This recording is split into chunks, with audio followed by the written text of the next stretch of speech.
Hi, everybody. My name is Rita Crompton. I am President and CEO of Archimedes Offspring, and our topic today is what is Inventor DNA? And it comes strictly out of a question I got from somebody who posted on one of my Facebook or LinkedIn. I can't remember which one it came from, but it was right after I had talked about one of the where I said it's in our DNA, and somebody said, asked the question, what is Inventor DNA? And I always appreciate it when one of you inspires me to do my next piece because you know that's where it comes from. I wish I had y'all live and sharing conversation. But anyway, it made me kind of chuckle to myself because I had done over Thanksgiving one of my videos that talked more about the history of intellectual property. And that one's easy to find. Like I said, it was just this last Thanksgiving. You can go back and look for it if you want to hear more of the facts about intellectual property and the history of intellectual property. Intellectual property has been accepted and acknowledged since back in the 1400s. It was actually written down and granted as early as the 1700s. And our patent office was started in 1790s, and it's actually in our Constitution, the concept of granting someone rights to intellectual property, ideas, all right, a problem solution. So when I say it's in our DNA and it's the way we are wired, it is the way mankind is wired. I mean, think about it, all right?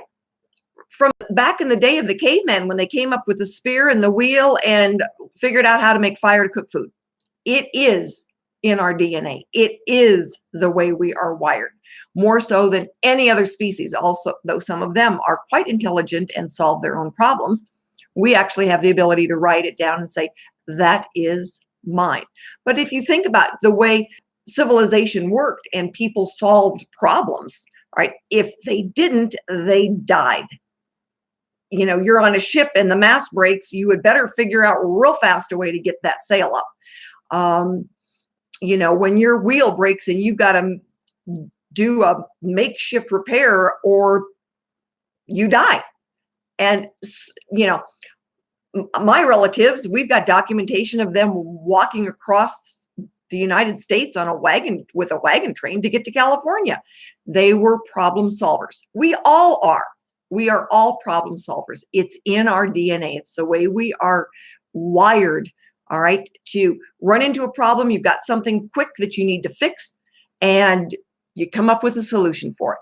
One of the guys I helped, gentlemen inventors, I helped license his intellectual property.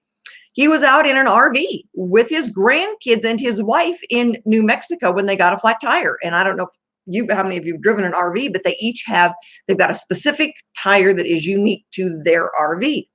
And they waited 8 hours for AAA to show up, and AAA brought the wrong tire. His wife wanted to wring his neck, and not just the AAA driver either. So that prompted the inventor, all right, the grandpa, to come up with a solution so he could have the right tire with him mounted on the back of the RV. And then he was really quite creative in the way he marketed this thing. Again, a problem solver. He put it on the back of his RV with his phone number on it. And people would drive down the interstate and say, call him up on the phone and say, where do you get one of those? And he goes, pull on over here at the next stop and I'll sell you one. And when his RV was empty, he'd go home and get another load. We are problem solvers. And when I look at the inventors who call me, and we talk about, the problem that was solved, a young mother, her baby is ill in the middle of the night, wants a pacifier and can't breathe because he's got the pacifier and he's congested. So she creates a pacifier that has the aromatherapy in it, gets a patent on it, is off to the races.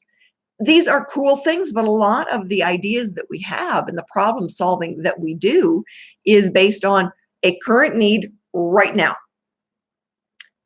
And again, it's the way we're wired. We want to go in the kitchen and dig out the elements to make the gadget we need to solve the problem. Better brushes for dog grooming, better tools for getting around something in an engine or in surgery, better ways to help someone with their posture. We are overwhelmed with the amazing intellectual ability of people.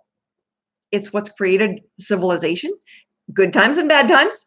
All right. It is truly the way we are wired. It's to solve problems. It's to come up with the next better gadget. All right. Flashlights, we all know flashlights, a light coming out of the end of a stick. And the guy who invented the one that wraps around the pole, kudos to you, thumbs up. Josh Malone, how many of us have filled water balloons for our kids? And he figured out there has got to be a better way and faster way to do this. Creates a bunch of balloons. I love those things. It took me from filling up water balloons for my grandsons, hey boys, to being out there playing with them and then picking up the balloon pieces. So again, it is think. All right. So you got out there. All right. You're sitting there and you're thinking, well, I had an idea. Test your idea. Some guys at the meeting last night, I said, build your own version of a prototype if you can. Not everybody can do that. But when I say, all right, well, build a version of a prototype and they bring me a black box, that doesn't exactly account if the box is empty. I need to actually see what's going to be functioning. All right. But duct tape and cardboard work real well. I've seen great things in Legos. Build your own version of a prototype. All right. You were sitting there during the holidays and you had a flash of an idea, a problem solving, playing with the kids, working in the kitchen, working in the garage, washing the dog, whatever. All right. Most patents these days are improvements on existing products. It doesn't mean you stole somebody's intellectual property. It just means you've got something better. We're all about improvements that make our jobs easier. So do your own version of a prototype, look around as much as you can, and get then the professional independent search. You need somebody that's got no skin in the game when it comes to you. They're just looking for what's out there. I mean, let's face it. I tell you to go out and do as much looking as you can, but do you really want to find it? No, you don't. Again, that's kind of the way we're wired. Don't really want to find it, but you need to know if it really is out there in some shape or form. So you know whether or not to move forward. Sometimes the best we do is give you closure. So what we do is we have you go out, take a look, and then you order an independent search. All right. Should be right around $500. You know, sometimes it's more depending on who you choose. If you want to know how to get that done, shoot me an email, reach out to me on Facebook, LinkedIn. Andrea will pass the message along. But those are the next steps, is find out, do you really have the opportunity to move forward with this? And then you make business decisions one step at a time. And that's what we're trying to do. But when we think about the essence of who we are as human beings, all right, problem solving, it's in our blood. It's the way we're wired. It's in our DNA. So if you think you've got an idea, do yourself a favor. Find out. Then we take the next steps. My name is Rita Crompton. Next week, I will be talking to you from Boston and then Pittsburgh. And each one of my topics next week, it was inspired by one of you that sent me a question. And I appreciate it very much. Talk to you next week.